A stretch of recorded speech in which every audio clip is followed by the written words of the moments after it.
I don't agree with the last speaker that extending the time limit is the only thing we can do. We could indeed scrap the current tribunal structures and listen to the 221 plus women who pulled out of talks with you, Minister, because they weren't being listened to. The fact that this bill tonight exists at all is, in my view, an admission by the government and by the Minister that the original Act has failed. If the Act had succeeded in its aims, it shouldn't be necessary to extend the deadline. The extension is an admission of failure, and an extension in time will not address that failure. It hasn't failed because of COVID or time delays for any other outside event. It failed because the Act and the Tribunal itself failed the women affected, just as the state has largely, since the start of this scandal, failed those women. It's astonishing to me that this House passed the original Act in July 2019, yet 2 years later, just 5 women have applied to it. When this Act was introduced, the opposition, including yourself, Minister, warned Simon Harris that it was seriously flawed, that it was exclusive to some victims, that it risked being over-adversarial, excluded victims' families, didn't offer the supports needed to them, and didn't allow for subsequent claims for compensation in the cases of recurrence of cancer. The Act has spectacularly failed in its stated aim to provide a fast, cheaper, less adversarial route for women affected, and the Minister's insistence on proceeding with it, despite the concerns of the 22 plus group, is an example of how, yet again, the state has failed to listen to the women affected. In fact, when you think about it, Vicky Phelan's case was starting today. She would not be eligible to apply to this tribunal. Indeed, most of the household names that we're now familiar with would not be eligible to go before this tribunal. But it's clear that the labs involved have actively resisted progressing cases in the court and have tried to delay progressing those cases. There is nothing, unfortunately, to suggest that this tribunal will be any different or less adversarial, and I think this is one reason why, and only one reason, why women have failed to seek to have their cases heard there.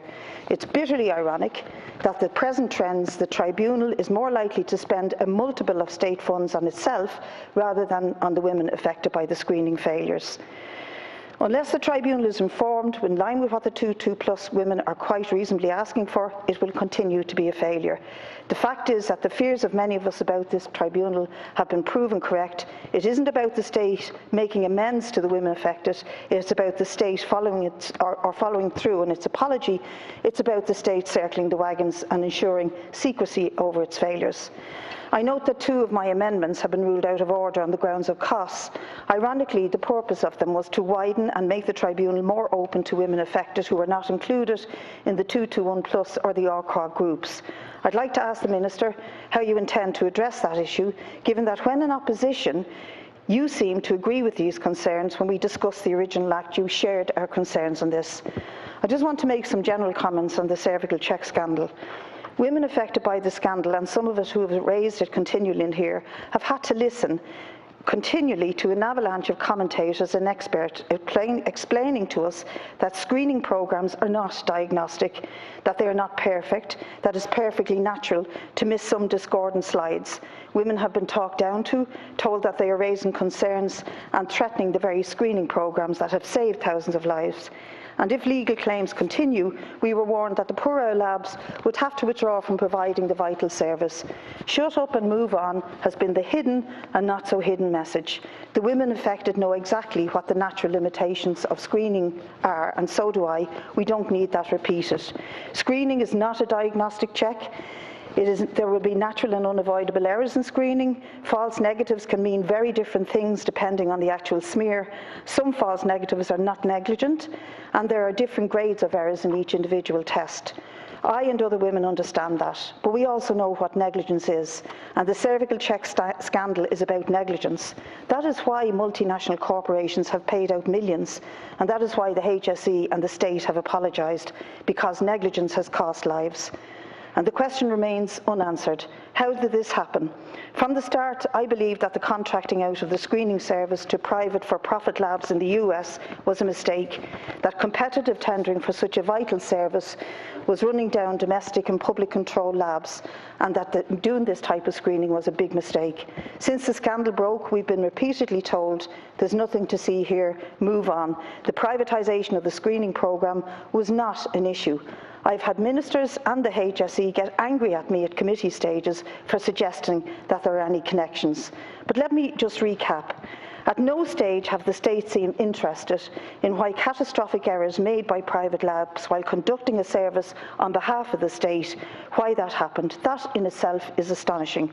What we do know about the US labs as a result of the last 3 years is that lab screeners, for example, could examine 100 slides a day, whereas in the Irish labs, when we had them, the screening was between 30 and 60 screens a day. Screening is laborious, difficult work, and that's why the NHS and the HSE insist on a high level of qualification and put limits on how long examiners can work at it in one day. Some US labs didn't have ISO accreditation. US labs subcontracted CervicalCheck to other labs. There were only 2 site checks of the US labs in the 10 years by the HSE. The level of false negatives from Ireland that were subsequently judged to contain high-grade abnormalities were astonishing. Quest Illinois had 5 times a higher incidence rate than the Coombe. Quest New Jersey had 4 times a higher incidence rate than the Coombe. CPL Texas had 7 times a higher incidence rate than the Coombe. I don't believe Minister Harris then, and I don't believe now, that the entire scandal that has shown devastating effects of the contracting out on vital public services, and I want to thank the 221 group who have fought to show this up. In order to get justice and answers, they have, despite their courage, their tenacity and their dignity, failed to get justice, and the extension of this tribunal by 1 day will not, by 1 day or even by the months that you're proposing, will not bring that justice any closer. The state has created an impression that this is a compensation tribunal. It is not. It's just as adversarial as the courts. Thanks.